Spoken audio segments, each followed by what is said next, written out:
မြောက်ပိုင်းစစ်တပ်မှအရာရှိများတင်မောပေါ်ရှိတပ်ဖွဲ့များသည်တောင်ပိုင်းစစ်တပ်အားအင်အားအပြည့်ဖြင့်ရောက်ရှိလာသည်ဟုထင်မြင်ကြသည်များအားလုံးကိုဆွဲထုတ်ပြီးပြန်တိုက်ဖို့စစ်သားတွေအမိန့်ပေးတဲ့မြောက်ပိုင်းစစ်သူကြီး2ဦးသည်ကြီးကျယ်သောအောင်ပွဲတစ်ခုရရှိရန်တေချာနေပြီဖြစ်ဟုထင်နေကြသည်ဒါပေမဲ့တောင်ပိုင်းပညာရှိရဲ့ထောင်ချောက်ထဲကိုသူတို့လျှောက်သွားနေမှန်သူတို့မသိခဲ့ကြဘူးကောက်ရိုးလင်ငယ်ကပြန်တန်းနေတဲ့များအားလုံးကိုဖမ်းနိုင်ခဲ့ပါတယ်များမကြမီကောက်ရိုးလင်ငယ်၏တစ်ဖက်ခြမ်းဒီများဖြင့်လိမ့်ကြလာကကောက်ရိုးလေသည်တစ်ဖက်သို့ဆောင်းသွားသည်ပညာရှိကလင်ငယ်ကိုချက်ချင်းလက်ခိုင်းတယ်မကြမီကောက်ရိုးလင်ငယ်ရဲ့တစ်ဖက်မှာလည်းများနှင့်ပြည့်ကျက်သွားသည်ကောက်ရိုးလေမှာများအလုံးလောက်ရရှိသည်ကိုမြင်သောအခါတောင်ပိုင်းပညာရှိသည်နောက်ဆုံးတွင်ပုံတီးခြင်းကိုရက်တန့်ကတက်များကိုရုပ်သိမ်းရန်အချက်ပြခဲ့သည်မထွက်ခင်မှာများ၏အပြည့်ဖြစ်နေသောကောက်ရိုးလေတစ်စင်းကိုခြံထားခဲ့တယ်ထိုအချိန်တွင်မြောက်ပိုင်းစစ်သူကြီး2ဦးကရင်းတို့သည်ကြီးကြရဲသောအောင်ပွဲတစ်ခုကိုရရှိခဲ့ကြောင်းယုံကြည်နေကြဆဲဖြစ်သည်မြောက်ပိုင်းစစ်ဘရင်သည်ရင်းတို့အားရန်သူရဲ့သူတို့ဖြစ်နေမှလားဟုတွေးတောခဲ့သည်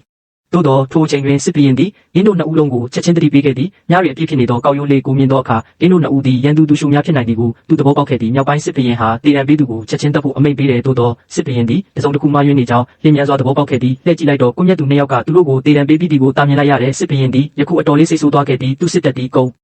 မြေပေါ်တွင်နှစ်အတော်ကြာအောင်သာတိုက်ပွဲဝင်ခဲ့ပြီးရေကြောင်းတိုက်ပွဲများအကြောင်းကိုမသိခဲ့ဟုထွက်ပေါ်လာခဲ့သည်ယခုသူတွင်ရေတပ်၏အဓိကအားထားရသောရေတပ်စစ်သူကြီး2ဦးကိုကိုမြတ်ခဲ့ပြီးရန်သူအားစစ်လက်နက်ပစ္စည်းအမြောက်များပေးအပ်ခဲ့သည်ရင်းကြောင့်စစ်ပွဲကိုအောင်ပွဲခံရန်မဖြစ်နိုင်ပေထို့ကြောင့်တောင်ပိုင်းမဟာမိတ်အဖွဲ့သည်သူ၏လက်ရွေးစင်တပ်များနှင့်ထောင်ပေါင်းများစွာသောမြောက်ပိုင်းစစ်တပ်ကိုချေမှုန်းနိုင်ရန်ဆွေးနွေးခဲ့ကြသည်